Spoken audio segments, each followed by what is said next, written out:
За сайн бацгаана уу. За энэ өдрийн минь төргий. Сайхан амралтын өдөр юм тий. За өнөөдөр та хэдтэй завлаа байгаа дээрээ ер нь гадаадад явж байгаад энэ бичиг баримтаа хайсан тохиолдлыг гардаг. Дээр нь бас онгоцны буудалд одоо ингээд оюуныч ягаан карта хураалгачлаа.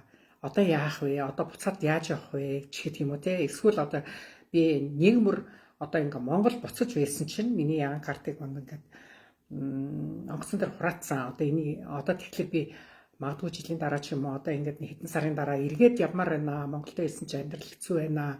Тэгэхээр одоо би карта хураалгацсан чинь уулын ягаан картын маань хугацаа дуусаагүй байсан гэсэн ийм асуудлууд гардаг юм байна. Тэгэхээр энэ тал дээр их чинь та хэдтэй бас мэдэх юм аа бас ярьж өгье гэж бодлоо. За тэгээ та хэдтэй YouTube маань байнга дэмжиж одоо subscribe дарж одоо дагагч болж байгаа хүмүүстээ маш их талархлаа. За тэгээд YouTube-ийн анализ дээр харахад дагагч биш хүмүүс маш их сонсдог юм байна. Тэгээд тэр хүмүүс нь голдуу Монголоос ирдэг юм байна. Тэгэхээр та хэд маань subscribe дараад миний мэдээллүүдийг цаг алдалгүй авах боломжтой юм шүү. За Чехийн дотоод явдлын яамнаас саяхан одоо мэдээлэл гарсан байна. Анхааруулга гарсан байна. За энэ ямар анхааруулга юм гэсэн чинь одоо энэ аялал жуулчлалтай холбоотой ерөнхийдөө ингээд зуны цаг болох дээр ерөнхийдөө нэг 7 сараас нэг 19 сар дуустал бол ерөөсөн маш их хөдөлгөөн болдог. Маш их аялал жуулчлалын одоо үйлрэл эхэлж байгаа учраас гадаад дотоод бас маш их аялал жуулчд ирдэг. За Чехэд байгаа монголчууд маань болно. Ер нь бол Монголоос Европ руу аялж байгаа хүмүүс маань бичиг баримтны асуудлыг бол маш цэгцтэй байхгүй бол янз бүрийн асуудал маш их гарах эрсдэл байдаг шүү. Тэгээд ерөөсө Европ хэмжээгээ тайвширч ерөөсө болтгоо. За тийм учраас магадгүй энэ дотоод явдлын яам анхааруулга гаргасан бэ. За энэ дээр бол ер нь хэрвээ та гадаадд айлчилж яваад бичиг баримтаа хайсан бол ямар үйлдэл хийх ёстой гэдэг тал дээр туслах маягаар ийм анхааруулга гаргасан юм байна. За нэгдүгээр хэрвээ паспорт бичиг баримтаа хайсан бол хамгийн ойр байгаа тухайн орны элчин сайдын яаманда консулт хандах хэрэгтэй. За энэ бол мэдээж хэрэг гадаад паспортны асуудал яригдж байгаа бох тийм ээ. Төр үнэмлэх, буцаах үнэмлэх бол заавал одоо авчиж авах хүсэлтээ өгөөд тэгэхэд бол ерөнхийдөө тухайн орны элчин сайдын яамдууд маань одоо Монголын маань элчин сайдын яамдууд маань бидэрт бол хамгийн одоо ойр дотн хамгийн зөвхөн зөвлөгөө өгөх газар маань шүү дээ. Тийм. За тэгэхээр иргэний үнэлгээний ингэж анхааруулж байна. Иргэний үнэлгээний зураг, пасс зураг аваад хадгалчих хэрэгтэй. Тэгэхээр та нар дандаа бүгдээр гар утастай явж байгаа юм чинь гар утсандаа бол ерөөсө гадаад паспортныхаа зургийг, иргэний үнэлгээний зургийг, онгоцныхаа билетний зургийг бүгдийн зургийг аваад гар утсандаа хадгалах юм уу? Эсвэл бүр болж өгвөл бүр файлуудын бүгдийг одоо хэвлж аваад цүнхтэй чамдааны хаягралт хийчих хэрэгтэй. Энэ ерөөсө янз бүрийн эрсдэлтэй асуудал гаргахад бол маш их хэрэг болдог баримтнууд байдаг. Тийм ээ? Хэрвээ визтэй улсад хэрвээ та зорчиж байгаа бол тухайн улсын цагаачлалын албан заавал бичиг баримтаа хайсан гэсэн асуудлаа мэдэгдэх ёстой гэж шүү. Энэ дээр хэрвээ аялж байхдаа тийм ээ онгоцны билет дээр хайсан бол имэйл байгаа билетнийхаа информацийг хуулбар авсан бол асуудал шийдэхэд маш хялбар байх болно. За тэр хөл ойлгомжтой шүү дээ тий. Сарын төдөнд би нисэх ёстой байсан QR код нь байгаа, билет онгоцны билетийн QR код нь байгаа тий. За иргэний үнэлгээ гадаад паспортаа хайсан бол иргэний үнэлгээний чинь зураг нь байгаа юм чинь тэрүүгээр нь ингээд асуудлаа шийднэ. Гадаад паспортны чинь зураг нь байгаа юм чинь овог нэр чинь байгаа, гадаад паспортны чинь дугаарууд байгаа шүү дээ. Тэр бичиг баримтан дээр чинь тийм ээ. Тэгэхээр ерөөсөө энийг яахрахгүй маш зүйтэй зөвлөгөө гэж бодож байна. Ерөөсөө та хэд маань энэ тэнд явж байхдаа бичиг баримтуудаа цүнхлээд явдаг шүү дээ тий. Түүнээс гадна дахин хэлэхэд бүгдийн сайхан хэвлэж аваад эсвэл имэйлдээ хадгалчих юм уу? Эсвэл одоо тэр чамнамандаа аваад хэвлсэн кононцны хэлбэрээр хадгалчих нь хэцүүтэй байдаг. Тий. Ерөнхийдөө бол та хэд маань бол ерөөсөө Чехэд байгаа улсууд бол та ялангуяа зөвхөн ягаан картаар аялах биш. Та Чехээс гарч байгаа бол заавал гадаад паспортаа хамт авч явах хэрэгтэй. Заавал ягаан карт, улаан паспорт хоёр чинь цуг байх хэрэгтэй. За тэгээд мэдээж хэрэг заавал онгоцны билет юм уу тэр автобусаар явах байсан бол автобусны билет чинь байх хэрэгтэй шүү дээ. Тийм ээ. Тийм учраас Чех дотроо байгаа бол гадаад паспортыг өдрөө болгон хармаалаад яваад байх ерөөсөө шаардлага байхгүй. Тэрийг хаяхын нэмэр. Тийм учраас гэртээ хадгалчихсан хамгийн зөв байдаг. Тийм үү? Ийш тийшээ явж байгаа бол заавал гадаад пассвор яан карт байж байгаа хэвээр дээр нь та нар маань жолоод машинаар хувийн машинаар явж байгаа бол машины бичиг баримтуудыг заавал авч явах хэрэгтэй. Даатгалтай байх хэрэгтэй гэх мэт. Ийм мэдхийн зүйлүүдэд та нар маань анхаарах хэрэгтэй. За Испанд одоо жишээлбэл аялж явхад Испанд юм уу Италид ч юм уу одоо гоё дурсгалтай сайхан газруудаар явхад маш их хөл хөдөлгөөнтэй байхын хажуугаар хулгай бас их байдаг шүү. За энийг бол маш их бас болгоомжлоор зургийн аппарат дааж хайдаг, утас ааж хайдаг, дээр нь одоо цүнхтэй мөнгө төгрөгөө карта хайдаг. За ерөнхийдөө бол бэлэн мөнгөний нэх авч явахгүй болчихсон шүү дээ. Тэгэхээр карта аваад явдаг тийм ээ. Тэгэхээр Испанд дээр бичиг баримтуудаа тийм юм хайдаг. Дээр нь автобусаар юм уу өөрсдийнхөө хувийн машинаар явж байхад машинаас хүртэл юм хулгайлаад аваад явах асуудал гардаг шүү. Тэгэхээр энд бол ерөөсөй тайвширч болохгүй маш сонор сэрэмжтэй явах шаардлагатай болдог. Тийм. Хачин сайхан цэвэрхэн хувцастай хавчин хинч харахад хулгайч гэж хэлэхэргүй улсууд тэнд явж л байдаг. Тийм олонний дунд чинь бас муу сайтай л байгаа шүү дээ тийм ээ. Тийм. За тэгэхээр Испанд жишээлбэл та бичиг баримтаа юм уу янз бүрийн эд хөрөнгөө ч юм алдсан бол заавал хамгийн ойр байгаа цагдаагийн албанд мэдэгдэх ёстой. Алдсан хайсан тухайгаа мэдэгдээд тодорхойлолт авах ёстой. Тэдрээс толгойлолт авах ёстой. За тэгээд Монгол Улсын элчин сайдын яамны консултай холбогдоод жишээлбэл Испанд бол манай тийм яам юунд байгаа шүү дээ. Мадрид хотод байгаа тийм ээ. За тийшээ холбогдно. За тэгээд төр буцах үнэлэх авнаа гэж байна. Тийм ээ. За бичиг баримт Чехийн одоо ягаан алдсан болвол мэдээч хэрэг энэ тухайга тэр Испаний цагдаагаас хийсэн тэр тодорхойлолт аягүй чухал шүү. Үнэхээр хайсан үнэн гэсэн тэр тодорхойлолт аваад Чехтэй буцаж ирээд тэр үнэлэхээр буцаж ирээд тэгээд дотоод байдлын яамда ООН-д одоо бичиг баримтаа хайсан гэж шинээр карт захиална. Шинээр одоо хурууныхаа хийг өгөөд захиалга авдаг штэ тийм ээ. Захиалгаад шинээр мөнгө төгрөгөө төлөөд гэж бас л санхүүгийн бас асуудал гарна штэ. Тийм болохоор бичиг баримтаа хаяг болгонд л мөнгө төлж авах болно. Тийм. За хэрвээ карт банка хайсан бол яах вэ гэж байна. Банк карта хайсан бол банк карта тэр дор нь одоо блоклох хэрэгтэй гэж байна. Тэгээд банкинг аппликейшн ашиглаад блок үйлдэл хийн. Эсвэл одоо өөрөө чадахгүй бол тэр уцаар нь холбогдоод тийм ээ. Ассистент руу нь холбогдоод одоо энийг блоклох тухай хэлнэ. За тэгээд бүр мөнгө төгрөггүй картгүй болчих юм бол Western Union-оор ч юм уу одоо MoneyGram ч юм уу одоо тийм MoneyGram ч юм уу тийм ийм мөнгөн шилжүүллийн одоо гадаадд бол маш их байдаг. Тэгэхээр аль их түгээмэл байгаа ч юм уу эсвэл одоо хамгийн таних мэд хүн байна уугүй юу монголчууд маань байна уугүй юу тийм тэд рүүгээ очиод одоо мөнгө авах асуудлыг зохицуулна. Хэрвээ чиний хажууд карттай хүн байхгүй бол мэдээж хэрэг MoneyGram одоо Western Union-ыг ашиглах аргагүй болно л да тийм ээ. Тий. За энэ дэр бас нэг анхаарах юм юу вэ? Аялж явахдаа зуучилж явахдаа ер нь хамгийн гол нь та нар хаана очих гэж байгаа газрынхаа Монголынхаа элчин сайдын яамны хаягуудыг маш сайн тэмдэглэж авах хэрэгтэй. За Google үдчнээ гар утсатайгаа явж явах юм чинь гэдэг. Гар утсаа хулгаад алдсан бол та бол одоо хаанаас мэдчих юм. Цаасан дээр бичээд мөн чамдамдаа хийчих хэрэгтэй.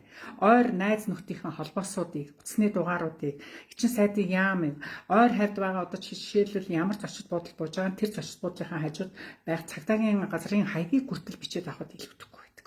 Тэгэхээр бид нар хэдүүлээ бас нэг гой сайхан юм үзэл алмаараа л сэтгэлийн хөөрлөөр ингээл гой сайхан явж байхад юм хүмүүс алдсан байдаг.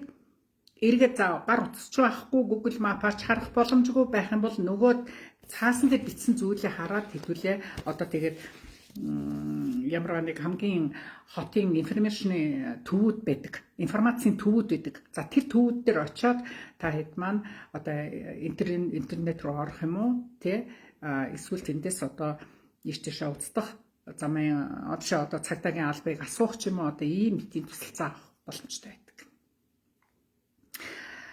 За хэрвээ та уцтайгаа яваад бас нэг байх боломжтой байгаа бол ийш тийш аялахдаа заавал утсандаа транслат одоо нөгөө нэг орчуулгын одоо аппликейшнуудыг заавал татаж авсан байх хэрэгтэй. Бид нар чинь За яг англи хэлтэй, германтай тийм хүүхдүүд бол айх юм алга л да тий. Бүр огт хэлгүй болвол тэгээ хажууд чинь тийм хэлтэй хүн явахгүй байгаа бол энэ аппликейшнуудыг татсан нэг зүг зүйтэй байдаг шүү. Тий. Тэгээд Google Map-а татсан байх хэрэгтэй. Тэг төөрөх, бодлох асуудал их гардаг, хэл ойлгоцохгүйгаас болоод асуудал гардаг, зочд буудлаач олохгүй асуудал гардаг гэх мэтийн тийм ээ. За тэгээд энэ дээр бас нэг анхааруулах юм, машина хэрвээ жишээлбэл паркерж байгаа бол заавал одоо камертай газар, олон нийтийн газар зохих ёстой, зогсоох ёстой, тийм зөвшөөрөлтэй газар машина парклах ёстой. Хинч мэдгүй газар нэг байшингийн хажууд машина парклчаад л өөрөө гадуур тэн чи буцаад хүрээд ирж байна. Машинч байхгүй тодор нэг эсвэл тодорхой юм байхгүй болсон асуудал гардаг шүү. Тий. Тэгэхээр энэ дээр бас хэдүүлээ бас анхаарах ёстой юм зүгөө.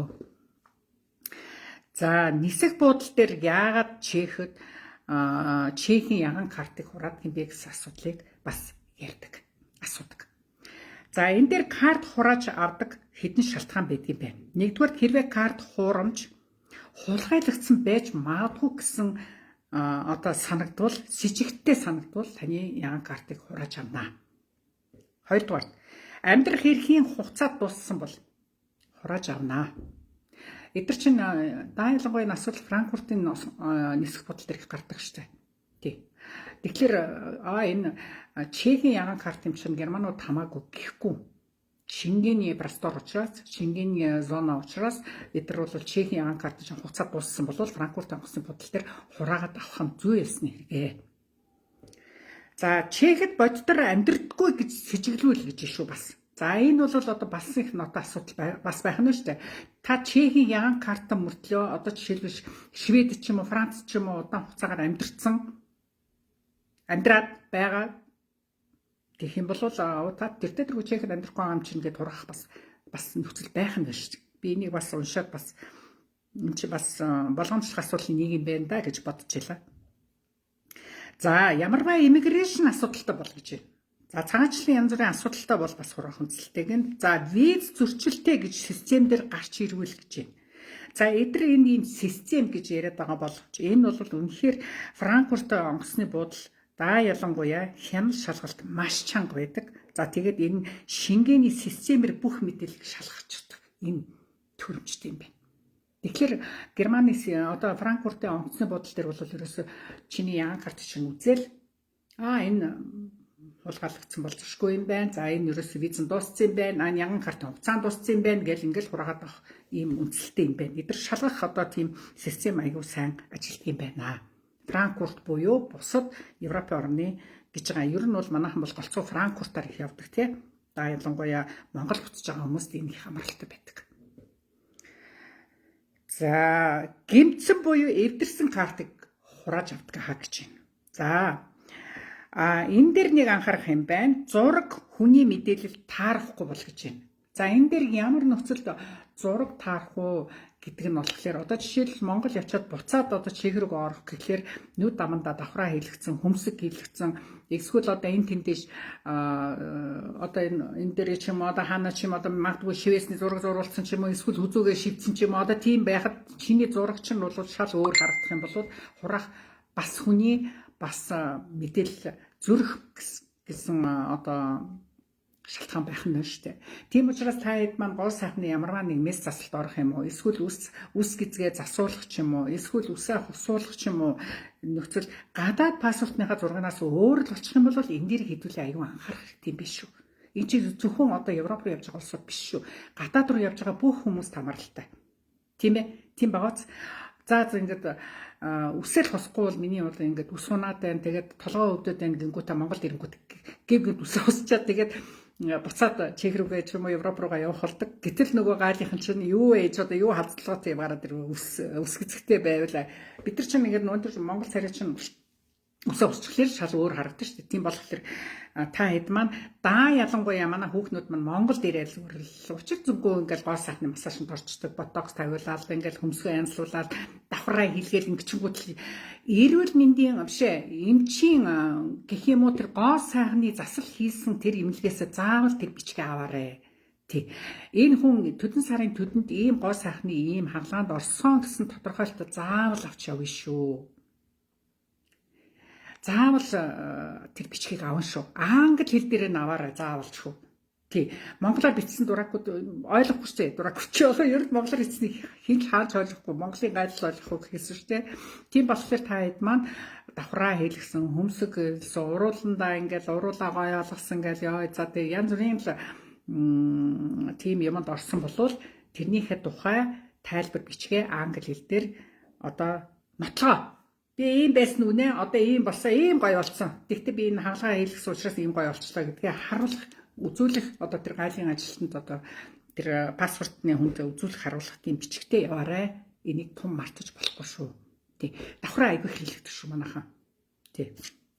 Тэгээд тэрэнд их сайн идгээгүй нөө буцаад нөө гоё болоогүй байхад нь ингээд буцан холчдаг. Тийм асуудал гарах шүү дүүнэр мэн тий. Тэгээд та хэд маань энэ дэр бас их анхааралтай яваарай. За тэгэхээр энэ зураг хүний мэдээлэл таарахгүй гэдэг. За хүний мэдээлэл гэдэг дээр нь бол яг уу би хүртэл нэг Франкфурт дээр бас нэг тийм асуудал гарч ирсэн. Таны паспорт чинь юу вэ штэ? Паспорт чинь шал өөр. Та 2 дахь явж байгаа мó 3 дахь явж байгаа мó гэдээ асуусан. Бид нэг шид паспорт аваад л очиход харин хуучин паспортны дугаар нь тэр систем дээрээс нь арилаагүй байсан. Тэр бас нэг цаанаа яг системийн алдаа гарсан байсан. Тэгтээ тэр би нэг удаагүй харин азуулж онгоцондоо суугаад ниссэн. Тэгэхээр хүн чинь ядаж хуучин паспортныхаа зургийг дээр авч явж юм байл шүү. Тий. Ер нь юмдаа л жоо хашир хандж явах болохгүй байл шүү. Тий. Би тэгээ шинэ паспорт авсан гэдгээ хэлсэн. Тэгээд тэд нэг 30-40 минут шалгасан. Цааш нь паспорт юм авч яваа шалгаалсан. Тэгэл гаргаад ирсэн чинь харин одоо окей болсон гэд нэг юм явуулсан шүү дээ. Айж л яг үндэ онгоцоос авсарчвал өчнөө мөнгөний зардал тэд нөхөдгөө шүү. Тэр онгоцоос авсарсан зардлыг хэн ч нөхөдгөө шүү. Бид нар өөрсдөө л төлөх болдог. Тийм ээ. За, хэрвээ хураалгасан бол хэрвээ ягаан карта чекийнхаа ажил хэрэглэх карта хэрвээ хураалгасан бол тий протокол авах заавал тэр бишайны гүнг гэдэг нэг бичиг хийж өгдөг юм. Тэр германууд тэрийг заавал авах ёстой шүү. Яард сандраад ямар ч протоколыг авахгүй ингээл онгоцонд суучваа. Та хэд маань бичиг баримт хураалгасан тайлбар бичгээ заавал нэхэж аваарай. Одоо англиар ярьдаг юм уу, чехээр, германаар ярьдаг юм уу тэр тэгээд тэд нар ч угаасаа тайлбар тавьж өгөх ёстой баг. Мэдээж хэрэг тэдний үүрэг баг. Тийм ээ. Тэгэхээр яагаад хураалж байгаа юм? Тэн дээр нь тодорхой байх ёстой шүү бас. Тийм ээ. Миний нэг таньдаг охин Монгол явчаад буцаад одоо юу Франкфуртаар орсон чинь яган картыг хураацсан. Ямар ч зөрчил байхгүй карт. Тий. Тэгсэн чинь хулгайлагдсан байж болцсошгүй гэдээ хураалгацсан байсан. За тэгээд одоо чек явж чаддгүй. Нисэх гэсэн чинь нэг яган картгүй одоо яах вэ их болоо. Тэгээд газраар явсан л да чек рүүгээ. Тий. Тэрнээс биш ер нь аялж явахад ямар ч одоо зөрчилгүй картыг бол хураах ёсгүй л тий. Ямарваа нэг зөрчил илэрсэн юм уу сэжиглэгдсэн нөхцөлд картуудыг хураадаг юм байна. Тий. Урд нь бол одоо тийм хураадаг юм байгаагүй шүү дээ тий. Дуссан байсан ч гэсэн ороод гарчдаг. Одоо бол амар нарийн өстэй. Йоо германууд одоо угаасаа Европч аргагүй дээ. Миграшны асуудал маш их чанга байгаа л тэр одоо хяналт шалгалт бол нүгэлтэй чанга биш шүү. Тий. Хэдүүлээ ариусаа. Энэ дээр нэг оччихгүй шиг хэдүүлээ нэг хил гайлаар нэг асуудал шиг л орж гараа сурчулах зүгээр. Тэгээд энэ аялж яваа хүмүүс заавал хажуудаа нэг хэлтэй хүн дагуулж явж байгаарэ. Групп аял бол заавал нэг хэлтэй хүн эсвэл заавал нэг цаанаа нэг хүн тосож авах юм уу тухайн орныг одоо шилбэл Бельгээр аялж яваа бол Бельгт нэг хүн тосож авах. Эсвэл Францад аялж яваа бол Францаас нэг хүн тосуулах юм уу? Эсвэл авч яваа гайд нь өөрөө Франц хэлтэй юм уу? Байх л хэрэгтэй байхгүй юу? Тий. Адилхан юу ч мэдгүй юмнууд дагуулаад ингээд самраад байвал ямарваа нэг асуудал болоход хэлийн асуудал айгүй шаардлагатай болно шүү. Сайн хэлтэй хүн заавал нэг хэлтэй за бүр тухайн орны хэл мэддэг юм ядаж англи хэлтэй хүн дагуулж явж байгаарэ. Бүх юмыг транслат болов одоо утасны орчуулгаар шийдэн гэвэл бас л учир дутагдaltaй. Тийм биз дээ. За мөнгөнөө сайн уу аймаа мөнгөнөө сайн уу тийм байна л шүү системд орж ирж үгүй юу гэж шалгадаг юм байна лээ. Яг үнэ одоо тийм болоод байгаа бүр. Чехийн хамны монголчуудыг бол ерөөсө чаплабич шалгаал өстой ёо эд ааруулуу эд тасуу эд борцоо гэдэлж авч шидээд зүсээд л тэгээд л ёо би бол өөр амар тийг шалгуулсан болох юм одоо хүртэл говлоод идэх штэ тэгээд паспорт бичиг баримт бол мэдээч хэрэг бүр амар шалгаж байгаа За тэгээд одоо Европч угаасаа дотроо Шенген дотроо бол одоо бас наривчлсан системийн одоо тийм дүрмтэй гоёмтой болсон шүү дээ. Хуучин бол хамаагүй ингээд орж гараад зочиод байдаг байсан. Одоо тэрийг хүртэл ингээд бүртгэдэг болоод байгаа шүү дээ. За хэрвээ пас байгаа болоод картгүй болсон бол Шенген дотроо бол нисэж болно гэж байна. Ямар нөхцөлд өгвөл тухайн орондоо одоо жишээлбэл Испанд юм уу одоо Францад бичиг баримтаа яган карта хайсан бол полицийн тодорхойлолтыг авч яваад тэрийг үзүүлж болно гэсэн байна шүү. Тэгээд нисэж болно гэсэн байна. Одоо хайсан гэсэн үнэн гэсэн тэр тухайн орныхон цагдаагаар одоо тэр тодорхойлолтыг хийлгээд улаан паспортоо авсаргаад ингээд нисэж болох юм байна. Хэрвээ пасчгүй, картчгүй болсон бол паспортаач хайсан, яган картаач хайсан бол заавал Монголынхаа элчин сайдын яаманд ханднаа. Түр гарах одоо буцах гэсэн одоо тэр нөгөө цагдаагийнхаа тодорхойлолтойгоо яам дээр очино. Тэгээ яам маань бас одоо энэ дээр туслах нэ. Түр одоо зорчих үнэлэх гаргаж өгөх юм байна. За энэ дээр бол нэг айд сандраад одоо ер нь буцах боломжгүй болчлоо гэж айх хэрэггүй гэж байгаа. Тэг билет авахаасаа өмнө ямар ч байсан би ийм нөхцөлтэй гээд Аэрлинагаас нь асуугаад тийм ээ. Би паспорт бол байгаа. Карт маань ингээд байхгүй болсон ч гэдэг юм уу. Эсвэл одоо айл бичиг баримтаа би хайсан. Одоо ингээд консулын маань ингээд түр ингээд гарах юм бичиг баримт байгаа. Нисч болох уу юу гэдгээ заавал авал нисхээсээ өмнө билет авахаасаа өмнө авлаарай гэсэн бэ. Энэ бол маш зөв шүү. За заавал онгоцоор нисэх бол шаардлагагүй гэж байгаа. За Шенген дотор аялж байгаа улсууд бол автобусаар бол буцаж болно. За энэ дээр ямар автобусыг санал болгож ийн гэхлээр Flixibus бол сонголт их сайн гэж хэлсэн байна. Яагаад гэвэл энэ Европ дотроо маш том сүлжээ одоо ийм автобусны компани штэ тийм ээ.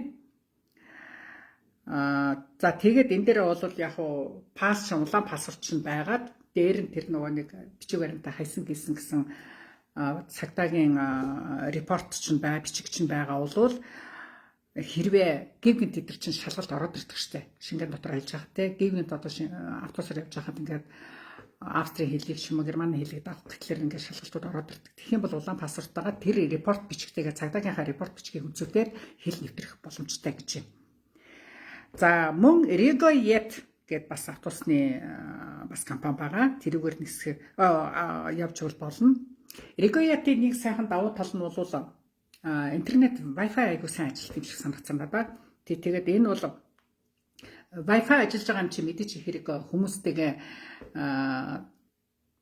холбогдох тийм ээ. Хүмүүстэйгээ холбогдох янз бүрийн ингээд хэл гаал дээр чамайг буулга хайчих юм бол Rigojet одоо явж байхдаа ч юм уу одоо тэр онлайнаар харьцах боломж нь арай илүү. Flixibus ч нэт айгу орохтой юм уу юм биш. Зэрэгс нэт ордоггүй. Тэгээ тэр талаа айгу хэцүү. Тэ.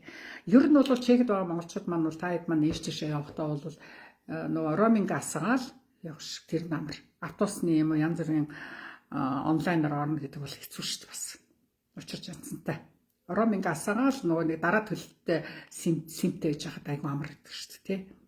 Монголоос Европ руу аялж байгаа улсууд маань одоо энэ Монголд чинь travel sim гэдэг аюугай сим гарсан шүү дээ. Сим. Тэр чинь бол ямар ч оронд одоо жишээлбэл тэр Филиппинд, Хятадд би чинь Вьетнамд эдэр ингээд сараар ч юм уу одоо ингээд Казахстанд одоо би тэр travel sim-ийг ашиглаад явхад бол нэстэ миний шаардлагыг бол 100% хангаж чадчихсан. Үнэхээр найдварт юм бэл. Мундаг. Би бол тэр талдаа бол тэр компаниуд тэр симийг аваад л өстой ямар ч онлайны асуудал байдгүй л шүү дээ. Хятад дараа ялангуяа те тэгэхэд чинь бол Хятад би чинь зөндөл явдаг. Тэгэл анда travel sim тухайн үед ашиглах нэг сарын бүтэн сарын ч юм уу тийм сим худалдаж аваад явхад ямар ч асуудал байдгүй байл шүү дээ. Датагаа дуусчвал дахин нэмж аваад ерөөсө хүсэлтэд явуулахад тэр дорн дата нэмэгдээл ордог. Тийм мундаг симтэй шүү дээ Монголоос. Тэр их сайн билээ шүү. Та нар одоо далимтуулж ярихад те одоо Европоос одоо энэ Аз руу аягүйх аялцгаагаад энэ зүүн нэрнэ гэсэн ус хүүхдүүд зөндөө байлаа. Тэгэх юм бол та хэд маань Монголд ирээд Монголоос тийм сим аваад нэг 7 хоног ашиглах юм бол 7 хоног 14 хоног аялах юм бол 14 хоногийн яг тийм хугацаанд тохируулсан тийм дата сим худалдаж аваад тэгээл аялах юм билээ шүү. Ерөөсөн. Тэрнээс Европоос тийм үнэтэй сим бити аваарай. Монголд тэр сим чинь бол янзын гоё үйлчлэлтэй шүү. Тэ. энэ дээрээ уучраа олохгүй бол ихчээс асуугаар чинь тэр газруудын заагаад байгаа шүү. Тий. Сайтуудыг хэлээд байгаа шүү. За Европод ер нь хулгайд зүйлээ олох боломж бол маш муу. Учираас ер нь бол одоо жишээлбэл карт хэрвээ утас алга болсон бол тэд нар чинь карт банкомат карт олох юм бол тэгэл нэг хэдэн үйлдэл хийгээд тэгэл хайчдаг. Мөнгө дуусчвал тэгэл хайчнаа. Тэгээд дуусахгүй бол ер нь утсыг бол тэгэл авангуудаа блоколчдаг гэж юм. Тийм учраас олддоггүй. Хэрвээ асаалтаа байгаад байвал чинь бас гар утсан асаалтаа байгаад байх юм бол цагдаа нар чинь бас олчдаг. Унтраачих юм бол олддоггүй гинэ. Тийм болохоор та нар утасны нөгөө нэг байршил тодорхойлдог тийм юм энэ тэнд явж байхдаа асаачмаар юм билээ шүү. Тий, асаачмаар юм билээ. Тэгэх юм бол iPhone одоо эдгээр бол одоо байршлаар цагдаа нар. Одоо энэ саяхан энэ Улаанбаатарт манай нэг таньдаг хүн гар утсаа таксинд буучаад мартаад буутсан чинь цагдаа нар зүгээр ингээд кабин дотор сууж агаад тэр утсын тэр жолооч тэнд явж ийн гэд хараад тэгэл тэр камераар шүүгээл гаргаад ирчихлээ. Дорно. Тэгэхээр байршил тодорхойлох гэдэг тохиргоон дээр их сайн тавьмаар юм билээ утаснуудыг хэл. Хэрэгтэй юм шиг санагдсан. За цүнх хувцсыг хэрвээ алга болгох юм бол олох магадлал 20-40% байдаг гэн. Яг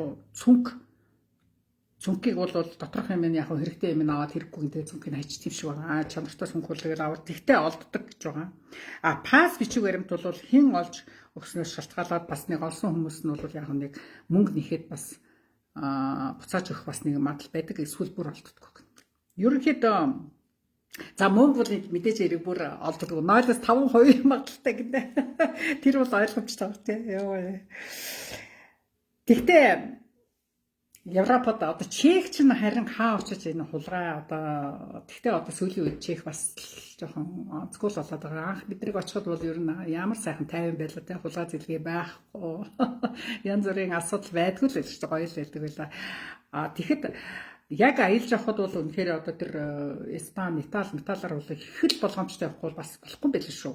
Тэгэл янз бүрийн ийм ч юм аавнуу, тийм ч юм аавнуу, ийм ч буйны үйлс өстой бүгд худлаа шүү. Яста бүгд нөгөө худлаа луйрын юмнууд байдаг шүү. Тийм зүгээр нэг сувенир мөнэрийг хэдрээ авах бол та нар зүгээр дэлгүүрээс нь очиод авчиж байгаа. Тэр нь хамаагүй найдвартай баталгаатай. Тийм ээ. За нэг товчхон нэг иймэрхүү тэгэхээр одоо энэ аялал жуулчлалын үеэр та хэд маань маш анхаарал болгоомжтой яваарай. Бичиг баримтуудаа дахин одоо дүгнэж хэлэхэд ерөөсөө гадаад паспортны зураг, ягаан картны зураг, онгоцны билетийнхаа зургнуудыг бүгдийг хадгалаарай, тус нь хадгалаарай. Тэгээд чамдаа мамдаа мэдрээ бол ер нь тэгээд та хэд маань маш сайн цоочд онгоцоор нисэх юм бол их цоочд мочтой эдэр байлахгүй бол зүгээр нэг цахилгаандаа багаж төгчих юм бол бас эрсдэлтэй байж шүү. Ялангуяа Туркийн онгоцон дээр бас эрсдэлтэй байгаа тухай мэдээлэл маш их байна. Тэгэхэд бол хохирол барагдахгүй шүү. Хохирлыг чинь барагдуулах онгоцны бодол. Бүр яг нэг гимтэж бэрдсэн бол бас нэг заргалдаад явах юм бол бас нэг төгрөг олддог юм байл. Би тэдэг нэг юу руу явж Таиланд руу явж хахад нэг онгоцныг цуг явж байгаа хүний маань онгоцыг бүр юу ч юм булангийн ингээд хаг шидсэн байсан. Тэгсэн $100 хохирлол бодож өгч байгаа харагдана лээ. Тэгэхээр бас удаан процесс тэгэл тэнтэй хүлээгээл хариуг нь хүлээгээл бас их хэрэгтэй юм билээ шүү. Тэгэхээр хой хүн хэдүүлээ өөрсдөө айгуу гоё цэгцтэй чамбай. Тэгээд манайхан чинь нэг юм үүрдэг юм хөрхөн жижигхэн цүнх тэрэндээ л одоо бүх юмаа хийгээд тэгээд дандаа уур талдаа авч явнаа. Нэг хідэн бичиг баримт хийчихэд ардаа шидчих юм бол уучлаарай тэр ард чинь хэн юу ухаж байгаа мэдэхгүй шүү. Бид тэр сая сандлаа шүү. Бэлэгтэл хаа нэлээ явж хахад нэг манай нэг насны их чинь байна. Бид нарыг автобусанд ороход оошлоо зогсчихсон чи харин хоёр бичигтэй залуу нөгөө настай их чинь нөгөө ард нь үүрчсэн цүнхийг ингээд цахилгааны нонгойлгоцсон зогсож байгаа. Яг юм авах чад бид нар харин харсан надсан юм болсон. Тийм аюултай. Бичигт улсууд хулгай хийгээд зогсож байгаа. Хулгай хийгээд зогсож байгаа. Тий их газар их ойжлсон газар заавал хоёулаа явж байгаа нэг нь тэр нэгнийхээ ард зогсож бие бинийгээ ингэж харж хянаж явах хэрэгтэй юм билээ шүү. Ер нь бие бинийхээ бичиг баримтыг бие бинийхээ ачаа бараг нэг нь үлдэж эдэр даа ялангуяа онгоцны буудлын дээр нэгэн жорлон орж байхад нэг нь заавал бусдынхаа юмнуудыг харж үлдэж идэх байхгүй бол хизээч танихгүй хүн та миний бичиг миний энэ чамдаамыг харж байхгүй би нэг 0 орчод ирэх гэж болдгүй юм байл шүү. Оронд нь тэр та нарыг тэгж явж ах чинь чамдаам чинь янз бүрийн хийчүүл яхаа нэгдүгээр. Эсвэл бүр аваа явчүүл яхаа юм. Олдохгүй шүү дээ. Камераар яг нэг шүүгээл тэгэл онгоцны бодлоос гараа авчих юм бол тэгэл өнгөрөх шүү. Тийм болохоор сонор сэрэмж хизэж илүүдэхгүй шүү. За тэгээ YouTube дээр маань subscribe дараад дараачийнхаа мэдээллийг аваарай. Дараачийн мэдээлэл би та хэдд маань яагаад бид нар гадаадын банкнаас зээл авахд ер нь маш их бодолтой их улс суурьтай хандах ёстой бай тухай та хэддээ ярьж өгнө. Ерөөсөө санхүүгийн мэдлэгээрээ нэлээд бөмбөгтгөл сонирхолтой байна. Зэцэд. 5 цаастай болох гэж очдог. Очоод 50 цаасны өрөнд орцсон л ийм л байдал ер нь аявих байдгийн байгаад байна. Ерөөсөө зогсохгүй байна. Тийм болохоор энэ тал дээр чинь бас мэдэх юм аа. Та бүхэн болцснаа. За тэгээд амжилт хүсье. Сайхан амарцгаагаараа бүтэн сайдар үзтээ тий. Баяр таа.